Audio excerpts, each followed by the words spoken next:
Which number shows a point plotted at 0 and 4/10? Remember, the decimal, we say the word and.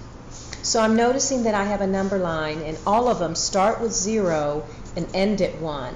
So my number is between 0 and 1. So I've got a 0 in the ones place. Pardon me. Yes, 0 in the ones place.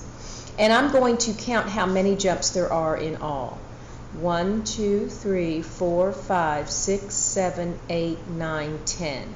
So I know I'm talking about tenths because my whole number between 0 and 1 is cut up into 10 parts. This point is 4 jumps over, so I would call that 0 and 4/10. Now I'm going to count this one. Same number line, same marking of 5/10 in the center.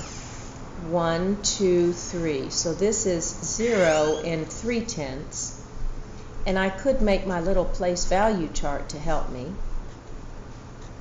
So I'm going to count here. 1/10, 2/10, 3/10, 4/10, 5/10. That matches up, so I know I'm on the right track. 6/10, so that's 0 and 6/10.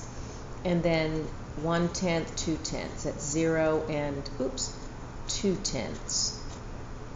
So I'm going to look back at my number, and this matches, but I'm going to check the rest. This does not, 6/10 does not, and 2/10 does not.